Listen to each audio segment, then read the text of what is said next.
Hello everyone, स्वागत है आप सभी का माय एग्जाम यूट्यूब चैनल पर। तो आज की वीडियो में हम करेंगे अपना जो हरियाणा जीके है उसकी सीरीज को कंटिन्यू करते हैं। तो इससे पहले कि आपने 2 वीडियोस नहीं देखी तो वो भी आप जरूर देखिएगा आपके आने वाले एग्जाम के लिए, चाहे आपका कोई भी एग्जाम है हरियाणा का, तो सभी के लिए फायदेमंद होने वाली आपकी ये सीरीज है। तो जैसे ही हमारी ये सीरीज कंटिन्यू हो जाएगी, खत्म हो जाएगी, तो इसकी PDF आपको टेलीग्राम चैनल पर मिल जाएगी, तो वहाँ से आप डाउनलोड कर सकते हैं। तो आपने पहले की वीडियो नहीं देखी तो वो भी आप जरूर देखिएगा और कमेंट करके जरूर बताइएगा आप लोगों को वीडियो कैसी लगी। तो स्टार्ट करते हैं। तो पहला क्वेश्चन है कि हरियाणा की जलवायु उपोष्ण कटिबंधीय शुष्क महाद्वीपीय होने का प्रमुख कारण क्या है?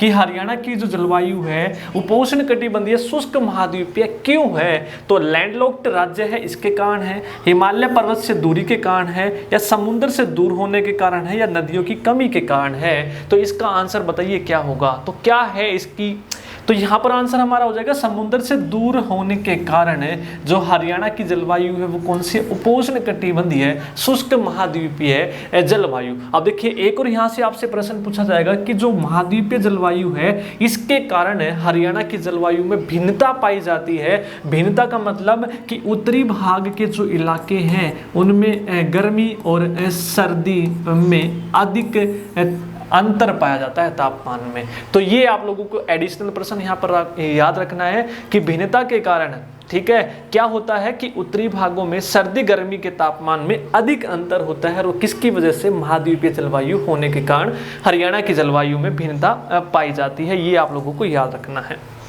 आगे चलते हैं। जितने भी आपके इंपॉर्टेंट क्वेश्चन वो सारे के सारे हम करते चलेंगे यहाँ पे।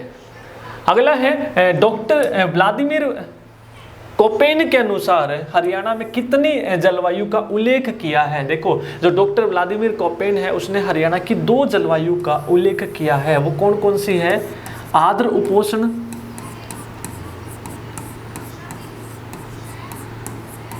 उपोष्ण और उपोष्ण स्टेपी जलवायु। तो ये 2 आप लोगों को याद रखनी है, आर्द्र उपोष्ण और उपोष्ण स्टेपी जलवायु। तो इन 2 जलवायु का क्या किया है यहाँ पर उल्लेख किया है, तो ये दोनों आप याद कर लेंगे, आर्द्र उपोष्ण और उपोष्ण स्टेपी जलवायु। क्लियर है? आगे चलते हैं। अगला क्वेश्चन,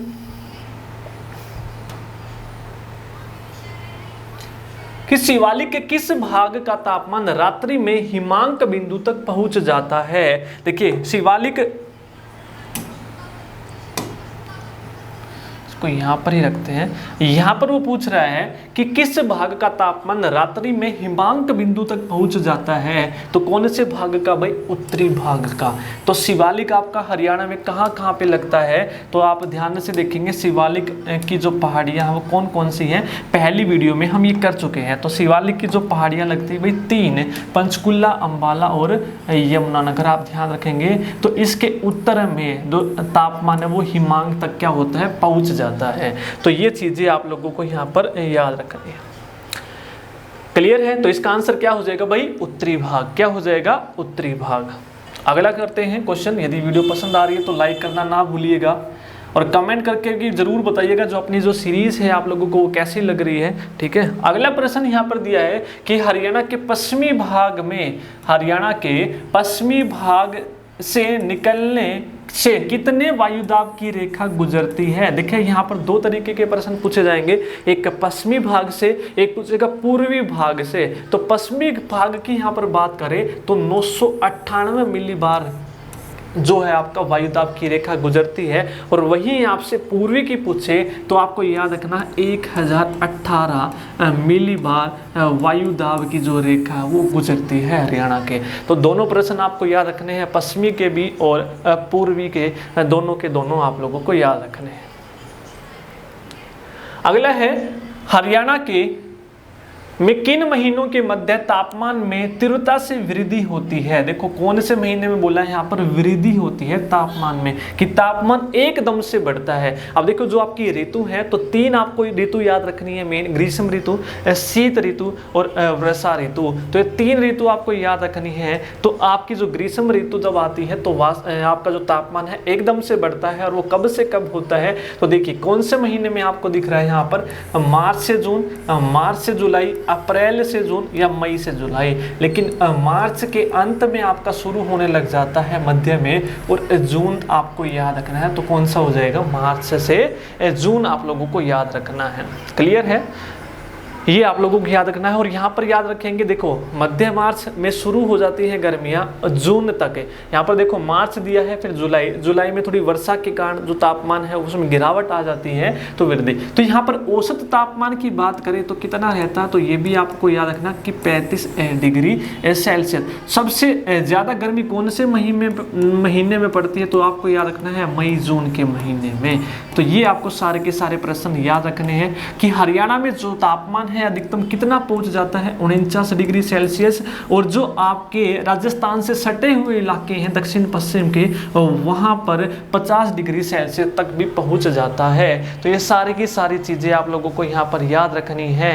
क्लियर है कि नहीं?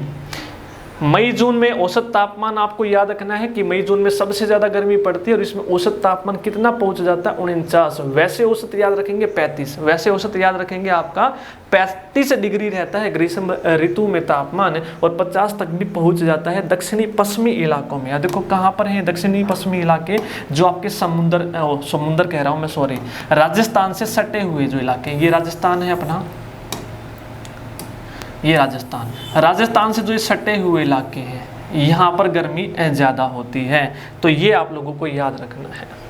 आगे चले, अगला प्रश्न है कि किन महीनों के मध्य हरियाणा का तापमान निरंतर गिरता है। अभी हमने किया था वृद्धि होती है और तापमान गिरता कब है, तो शीत ऋतु जब आती है तब तापमान क्या होता है, निरंतर गिरता है। और शीत ऋतु आती कब है, ये मैंने आपको ऋतुओं के चैप्टर में भी पढ़ाया था कि मध्य अक्टूबर से लेकर, शीत ऋतु कब से कब तक आती है भाई, मध्य सितंबर या अक्टूबर कह सकते हो, जो भी ऑप्शन आपको दिखे उसके हिसाब से, सितंबर से लेकर मार्च।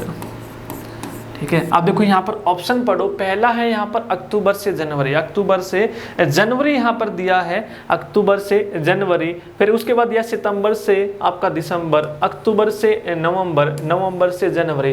तो यहाँ पर हमने बात की शीत ऋतु की बात की, तो शुष्क जो शीत ऋतु का मौसम आपका रहता है, अक्टूबर दिया जाएगा या फिर आपको सितंबर दिया जाएगा। अभी देखो आपका सितंबर चला हुआ है, तो ये भी आपका जो है ऋतु नहीं आई, तो इसका मतलब यहाँ पर आप कर लेंगे अक्टूबर। क्या कर लेंगे, अक्टूबर। तो यानी कि अक्टूबर आपको ऑप्शन में मिलेगा, अक्टूबर से लेकर मार्च तक ऋतु पाई जाती है। और सबसे जो तापमान गिरता है आपका कौन से में गिरता है भाई, जनवरी अक्टूबर, अक्टूबर से लेकर जनवरी तक के में।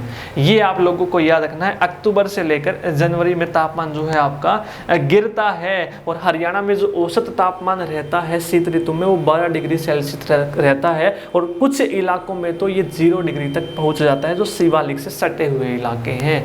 क्लियर है कि नहीं? तो इस तरीके से आप लोगों को याद रखना है। अगला है हरियाणा में गर्मी का मौसम है, ग्रीष्म ऋतु कब से होता है। तो यहाँ पर पूछा भाई ग्रीष्म ऋतु, तो ग्रीष्म ऋतु मैंने अभी आप लोगों को बताया था कि जो ग्रीष्म ऋतु है मध्य मार्च से लेकर जून, मध्य मार्च से लेकर जून। तो यहाँ पर देखेंगे जून, जो जिस भी ऑप्शन में आपको दिख रहा है वो आपका आंसर हो जाएगा, यानी कि अप्रैल से लेकर जून। अप्रैल में स्टार्ट हो जाता है मार्च में, लेकिन मार्च नहीं दिया है तो अप्रैल जून दिया है, तो जून यहाँ पर ऑप्शन है। तो इसके हिसाब से आपका कौन सा ठीक होगा, अप्रैल से लेकर जून हमारा यहाँ पर क्या हो जाएगा, आंसर हो जाएगा। क्लियर है?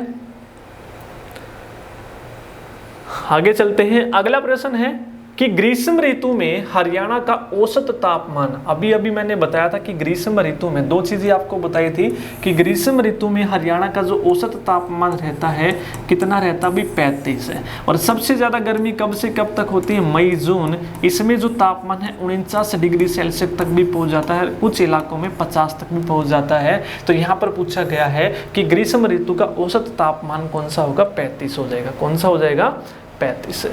अगला प्रश्न देखिए कि हरियाणा में शीतकाल की अवधि कब से कब तक होती है। शीतकाल की अवधि अभी अभी मैंने बताया था, शीतकाल की अवधि कब से कब तक होती है, अक्टूबर से लेकर मार्च तक। कब से होती है, अक्टूबर से लेकर मार्च। देखो अक्टूबर से मार्च कहाँ दिया है, सितंबर फरवरी, इसमें मार्च नहीं है। अक्टूबर से जनवरी नहीं है, मध्य सितंबर से मार्च और नवंबर से मार्च। तो यानी कि इसके हिसाब से हमारा आंसर हो जाएगा यहाँ पे मध्य सितंबर से मार्च। वैसे आप याद रखेंगे मध्य मध्य अक्टूबर से लेकर मार्च तक है। इसमें औसत तापमान भी मैं आप लोगों को बता चुका हूं कि 12 डिग्री सेल्सियस यहाँ पर रहता है। और सबसे न्यूनतम कब से कब रहता है? दिसंबर जनवरी हरियाणा में, दिसंबर वहाँ से दिसंबर और जनवरी कितना रहता है? 3 से 4 डिग्री सेल्सियस। ठीक है, गर्मी की बात की तो मई जून वहाँ पर हमने किया था 49 डिग्री सेल्सियस। तो ये आपके मोस्ट इंपोर्टेंट क्वेश्चन है, जरूर एग्जाम में पूछे जाएंगे। अगला प्रश्न है कि शीत ऋतु में हरियाणा के किस भाग में शुष्क ऋतु पाई जाती है? अब देखिए, जो शुष्क ऋतु, शीत ऋतु में शुष्क जो ऋतु पाई जाती है वो दक्षिणी पश्चिम में, कौन से में? उत्तर, दक्षिण, पूर्व, पश्चिम। तो ये जो इलाका है दक्षिण पश्चिम का, यहाँ पर आप याद रखेंगे हमारी शुष्क ऋतु पाई जाती है। ठीक है, शुष्क ऋतु पाई जाती है। अगला है हरियाणा में वर्षा का वार्षिक वितरण का औसत बताना है। जो हरियाणा में जो वर्षा होती है उसका वार्षिक वितरण बताना है। तो यहाँ पे आंसर बताना है आपको, वार्षिक वितरण कितने से कितने तक होती है। तो आपको याद रखना है 40 से 60 सेंटीमीटर, 40 से 60 सेंटीमीटर। आपको ध्यान रखना है सेंटीमीटर है, आपको अगर मिलीमीटर में मिले तो 10 से गुणा कर देंगे इसको। ठीक है, उसके अलावा यहाँ पर पूछे सबसे अधिक वर्षा कहाँ पर होती है, तो सबसे अधिक वर्षा आपको याद रखनी है उत्तर पूर्वी इलाकों में। तो ये हमारे हो जाएंगे यहाँ पर उत्तर पूर्वी, ये यहाँ पर सबसे अधिक क्या होती है? वर्षा होती है उत्तर पूर्व में। अगर ऑप्शन में दिया हो स्थान कौन सा है, तो स्थान आपको याद रखना है अंबाला में सबसे ज्यादा। सबसे कम वर्षा पूछे तो उत्तर, दक्षिण, पूर्व, पश्चिम, तो दक्षिण पश्चिम इलाके में सबसे कम वर्षा होती है। स्थान पूछे तो सिरसा के दक्षिण में सबसे कम वर्षा होती है। तो ये आप लोगों को याद रखना है। औसत आपसे पूछा गया है तो 40 से 60 सेंटीमीटर आप लोगों को याद रखना है। तो ये सारी की सारी चीजें आप लोगों को याद रखनी है कि उत्तर पूर्व में जो है सबसे अधिक वर्षा होती है यहाँ पर, और कितनी? 40 से 60 डिग्री, और डिग्री कह रहा हूँ सेंटीमीटर। ठीक है, और वर्षा ऋतु होती कब से कब तक है? अब वर्षा की बात हो रही तो वर्षा ऋतु भी हम देख लेते हैं। तो वर्षा ऋतु कब से कब तक होती है भाई? जुलाई से सितंबर, जुलाई से सितंबर माह। अब सितंबर है तो खत्म हो जाएंगी, अब सर्दियां आनी स्टार्ट हो जाएंगी, जिसको शीत ऋतु हमने बोला कि सितंबर एंड याद रखो, या फिर मध्य अक्टूबर से लेकर आपको याद रखना है जनवरी तक। क्लियर है कि नहीं? आगे चले। ठीक है, तो तीनों की तीनों हम बात कर चुके हैं। यहाँ पर वर्षा भी, आपकी ग्रीष्म भी और शीत भी, तो तीनों आपको याद रखनी है। हरियाणा के किस भाग में सर्वाधिक वर्षा होती है? अभी अभी हमने किया कि उत्तर पूर्व में, उत्तर, दक्षिण, पूर्व, तो इस वाले इलाके में। स्थान आपसे पूछे तो स्थान आपको बताना है अंबाला। हाँ, एक और प्रश्न यहाँ पे याद आ गया कि हरियाणा का चेरापूंजी किसे कहते हैं? हरियाणा का चेरापूंजी आप लोगों को याद रखना है छछरौली। किसको कहते हैं भाई? छछरौली। ये प्रश्न भी आपसे कई बार पूछा गया है। और कहाँ पर है ये? यमुनानगर में है। कहाँ पर है ये? यमुनानगर में। ये प्रश्न भी आप लोगों को याद रख लेना है। हरियाणा का चेरापूंजी किसे कहते हैं? छछरौली। और कहाँ पर है ये? यमुनानगर में है। अगला प्रश्न है कि जनवरी मार्च में होने वाली वर्षा को हरियाणा में स्थानीय भाषा में क्या कहा जाता है? अब देखो, जनवरी मार्च का कौन सा मौसम है भाई? आपका ठंड, शीत ऋतु में। ठीक है, मध्य अक्टूबर से लेकर मार्च। ठीक है, कई बार क्या होता है, चीज़ें आपको बताते बताते ध्यान कहीं और होता है, कुछ बता दिया जाता है। तो याद रखना है, तो मध्य अक्टूबर से लेकर मार्च तक। तो आप कमेंट में बता सकते हैं सर आपने ये बोल दिया, कई बार हो जाता है जल्दबाजी में। तो मध्य अक्टूबर से लेकर मार्च तक मैंने बताया शीत है। तो उस समय आपकी जो वर्षा होती है हरियाणा में, तो उसको हम बोलते हैं मावठ। क्या बोलते हैं भाई? मावठ। तो इम्पोर्टेंट प्रश्न है, याद कर लें कि मावठ उसका बोलते हैं। अगला प्रश्न है कि हरियाणा के किस भाग में सबसे कम वर्षा होती है? अभी मैंने बताया हरियाणा का चेरापूंजी, छछरौली। सबसे अधिक वर्षा उत्तर पूर्व, स्थान पूछे तो अंबाला, सबसे कम पूछे तो दक्षिण पश्चिम, यदि स्थान पूछे तो सिरसा। तो यहाँ पे क्या हो जाएगा? हमारा दक्षिण पश्चिमी हो जाएगा। ये आप लोगों को याद रखना है। नेक्स्ट है हमारा यहाँ पे खत्म होता है जलवायु और ऋतु। आई होप आपको ये क्वेश्चन जो है आपके सारे के सारे क्लियर हो गए होंगे। ठीक है, तो अब मृदाओं से संबंधित जो आपके प्रश्न पूछे जाएंगे वो हम सारे के सारे यहाँ पर डिस्कस करने वाले हैं। तो देखिए सबसे पहला यहाँ पर दिया है कि हरियाणा की मृदा को धरातलीय आधार पर कितने भागों में बांटा गया है। धरातलीय आधार पर पूछ रहा है यहाँ पर, तो ये नहीं पूछ रहा कि कितनों भागों में वर्गीकृत किया है। तो धरातलीय देखो याद रख लेंगे, धरातल में आपको 3 जैसा दिख रहा है, तो 3 भागों में बांटा गया है। तो वो कौन कौन सी हैं, वो तीनों आप लोगों को याद रखनी है धरातलीय आधार पर। सबसे पहली हो जाएगी मैदानी,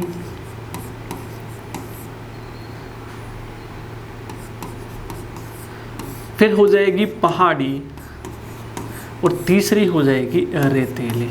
तो ये धरातलीय आधार पर आपको याद रखने हैं कौन से को बांटा गया है। 3 मृदा को आपकी मैदानी, पहाड़ी और रेतीली। अब इससे प्रश्न भी पूछा जाएगा कि मैदानी भाग की जो मृदा होती है उसका रंग कैसा होता है, पीला भूरा।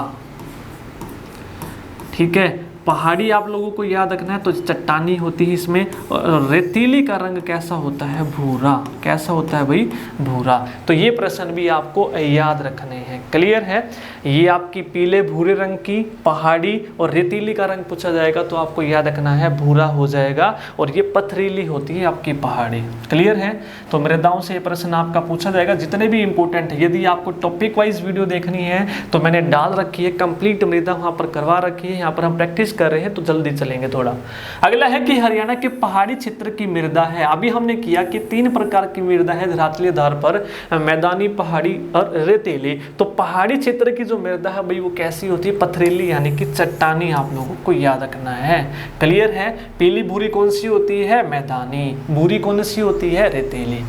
अगला है हरियाणा में रेतली मृदा। हरियाणा में रेतली मृदा के प्रसार का प्रमुख कारण है जो हरियाणा में रेतली मृदा, देखो जो पहला ही मैंने आपको करवाया था कि आपको वहाँ पर भौगोलिक संरचना करवाई थी, वहाँ पर बताया था कितने भागों में बांटा है। तो वहाँ पर मैंने आप लोगों को एक चीज करवाई थी, तरंगित बालू के मैदान। अब वो किसके कारण होते, देखो ये राजस्थान है सटा हुआ, तो राजस्थान में भाई क्या है, रेत है। राजस्थान में क्या है, रेत है, ये राजस्थान है। तब हवाएं चलती हैं इस तरफ तो रेत उड़कर आता है और यहाँ पर आपके क्या हो जाते हैं, सॉरी चरखीदार में बना दिया, महेंद्रगढ़, रेवाड़ी, तरंगित बालू के मैदान और यहाँ पर बालू के टिब्बे। यहाँ पर क्या हो जाते हैं, बालू के टिब्बे। ठीक है, ये आप लोगों को याद रखना है। तो इसका मेन कारण यहाँ पर पूछा कि रेतीली मृदा के प्रसार, रेतीली मृदा का प्रसार किसके कारण होता है कि पड़ोसी राज्य राजस्थान से चलने वाली तेज हवाएं हैं। क्या हैं, पड़ोसी राज्य से चलने वाली तेज हवाएं। अगला है हल्की मृदा में कौन सी मृदा उपस्थित है। हल्की मृदा पूछा है यहाँ पर, मैंने आपको मृदा करवाई हुई थी तो यहाँ पर याद करवाया था। सबसे बीच में मध्यम याद रखना है, फिर हल्की याद रखना है, फिर उसके ऊपर अत्यंत हल्की याद रखना है, अत्यंत हल्की। ठीक है, तो ये हो गई। उसके बाद नीचे जाएंगे सामान्य भारी, नीचे जाएंगे तो भारी होती चलेगी, और उसके बाद भारी व बहुत भारी। इस तरीके से याद करवाया था। 1 2 3 4 5 और छठी रह गई डॉक्टर जसबीर सिंह के अनुसार, तो वो कौन सी आपकी शिवालिक गिरिपादीय और चट्टानी। तो इस तरीके से आपको याद करवाई थी मैंने चट्टाने। ठीक है, शिवालिक, गिरिपादीय और चट्टानी। तो यहाँ पर पूछा है कि हल्की मृदा में कौन सी मृदा उपस्थित है। तो हल्की मृदा की 2 टाइप आपको मैंने यहाँ पर बताई थी, अपेक्षाकृत बालू दोमट और आपकी बलुई दोमट। तो ए और बी कौन सी हो जाएंगी, दोनों। तो यहाँ पर देखो, अब बलुई दोमट का मतलब और अपेक्षाकृत बालू दोमट का मतलब क्या है। तो अपेक्षाकृत बालू जो होती है आपकी, ये आप लोगों को याद रखना है हल्की, सॉरी हल्की का है ये, अत्यंत हल्की में निशान लगा दिया। हल्की की 2 टाइप थी आपकी, अपेक्षाकृत बालू और बलुई दोमट है। तो जो आपकी अपेक्षाकृत बालू है इसमें आप लोगों को याद रखना है कि सिल्ट व मृत्तिका की अपेक्षा बालू की बहुलता होती है। तो अपेक्षाकृत बालू है, सॉरी 1 मिनट, अपेक्षाकृत बालू है यानी कि बालू इसमें अधिक है। ठीक है, और इसमें सभी का आपका बराबर बराबर अनुपात होता है। बलुई दोमट मतलब बै से बलुई, बै से बराबर, चाहे आपका वो बालू है, चाहे वो मृत्तिका है, चाहे वह सिल्ट है, तीनों का बराबर अनुपात इसमें होता है। तो जो सो प्रश्न आते चलेंगे वो मैं आपको बताता चलूंगा। अगला प्रश्न पढ़िए। देखो अगला प्रश्न यहाँ पर दिया है कि हरियाणा में किस मृदा को रोसली भी कहा जाता है। कौन सी मृदा है भाई? अपेक्षाकृत बालू दोमट, बलुई दोमट, हल्की दोमट या दोमट मृदा। इन चारों में से आपको बताना है कि रोसली मृदा हम किसको कहते हैं इनमें से। तो अपेक्षाकृत बालू दोमट को हम क्या बोलते हैं? रोसली। अपेक्षाकृत बालू को हम क्या बोलते हैं? रोसली। और ये किसकी टाइप बताई थी अभी? हल्की की। अपेक्षाकृत बालू और बलुई दोमट ये आपकी किसकी थी? हल्की की, और इसको हम रोसली भी कहते हैं। ये आपको याद रखना, मोस्ट इंपॉर्टेंट। अगला प्रश्न चलते हैं। अगला प्रश्न यहाँ पर दिया है कि अत्यंत हल्की मृदा में किसकी मात्रा अधिक होती है। आप देखो यहाँ पर मध्यम थी, फिर हल्की थी, उसके ऊपर अत्यंत हल्की। तो हल्की के बारे में हम पढ़ चुके हैं, 2 टाइप। अब आएगा अत्यंत हल्की में किसकी मात्रा अधिक होती है। तो देखो भाई हल्की है तो क्या होगा? चूना सबसे अधिक होगा। चूना क्या होगा यहाँ पर? सबसे अधिक। तो वनस्पति तत्वों का अभाव होगा, तो यानी कि वो हल्की होगी। तो चूना होता है बिल्कुल हल्का। इस तरीके से मैंने याद करवाया हुआ था, तो याद कर लेंगे। चूने के अंशों का इसमें बाहुल्य होता है, वनस्पति का इसमें अभाव होता है, ठीक है। और जल ग्रहण करने की भी क्षमता बहुत कम होती है इसमें, अत्यंत हल्की में। तो तीनों चीजें आप लोगों को याद रखनी है। अब देखो हल्की है तो कैसे याद करवाया था, कहाँ मिलते हैं आपकी ये? अत्यंत हल्की मतलब बाहर उड़ के इकट्ठी हो जाएगी। तो यानी कि सिरसा, हिसार, आपके जो बाहर वाले इलाके हैं वहां पे मिलेगी। तो मृदा में करवाया हुआ है डिटेल से, ये आपको वहां पर देख लेना डिटेल से जब पढ़ना चाहो तो आप। नेक्स्ट है कि हरियाणा के नूह व पश्चिमी फिरोजपुर झिरका के निचले क्षेत्रों में कौन सी मृदा पाई जाती है। तो कैसे याद करवाया था आपको? नूह मेवात, यानी कि मेवात व पश्चिमी फिरोजपुर झिरका। तो मैं से मेवात और मैं से मोटी दोमट मृदा आपको याद करवाई थी, ठीक है। अब यहाँ पर हम मध्यम की बात करेंगे, तो मध्यम के बारे में पढ़ लेते हैं। मध्यम से ऊपर वाली पढ़ चुके हैं, हल्की और अत्यंत हल्की। अब मध्यम के बारे में पढ़ते हैं। तो मध्यम आपकी 3 हैं। कौन कौन सी? मोटी, हल्की दोमट और दोमट है। तो ये आप लोगों को याद रखना है। मध्यम मृदा की 3 टाइप है, मोटी, हल्की और दोमट, ठीक है। और जो मोटी होती है आपकी मैं से मोटी, मैं से मेवात है, ठीक है। इस तरीके से याद कर लेना है। उसके बाद आपकी आती है हल्की मृदा। तो हल्की कहाँ जाएगी? ऊपर। ऊपर कौन से हैं आपके इलाके? तो ऊपर है अंबाला, ऊपर है अंबाला। 1 मिनट, ये अंबाला मेनली नारायणगढ़ हल्की है तो ऊपर। दोमट आपको याद रखना, दोमट आपकी मिलती है बीच वाले इलाकों में। कहाँ पर? ये बीच वाले जो इलाके हैं, यहाँ पर पैदावार अच्छी होती है। उसके बाद होगी आपकी भारी दोमट, तो वो नीचे हो जाएगी। वो कहाँ आ जाएगी? नीचे। मोटी दोमट, हल्की दोमट आपकी हो गई, ठीक है। हल्की आप लोगों को याद रखना है ऊपर की तरफ, मोटी यानी कि मेवात नीचे आ गया, हल्की ऊपर जाएगी, और दोमट होगी बीच वाले इलाकों में। मैंने याद करवा दिया है, तो उपजाऊ ये ज़्यादा होती है। क्लियर है? आगे चलते हैं। अब अगला है मोटी दोमट, हल्की दोमट व दोमट किसके रूप हैं? वही किसके टाइप है ये? अभी किया हमने, किसके हैं ये? मध्यम मृदा के। किसके हैं? मध्यम मृदा के। अगला है शिवालिक, गिरिपादीय व चट्टानी तल की मृदा कहाँ मिलती है। तो ये डॉक्टर जसबीर सिंह के अनुसार जो 6 मृदा हैं हमारी, उसमें से एक है। तो मध्यम पढ़ चुके हैं, उसके बाद हल्की, अत्यंत हल्की पढ़ चुके हैं। सबसे नीचे वाली है शिवालिक, गिरिपादीय। अब देखो शिवालिक कहाँ मिलते हैं? आपके ऊपर, पंचकुला, अंबाला, यमुनानगर। तो ये तीनों आपको ऑप्शन दिख रहे हैं। गिरिपाद ठीक शिवालिक के नीचे, तो ये भी वहीं हो जाएगा। चट्टानी आपकी कहाँ हो गई? तो चट्टानी आपकी दक्षिणी भाग में, वो ऑप्शन में नहीं है तो कोई बात नहीं, ये सभी हो जाएगा, ठीक है। ये आपको याद रखना है। शिवालिक, गिरिपादीय आपकी पंचकुला, अंबाला, यमुनानगर, ये सारी आपकी हो जाएंगी।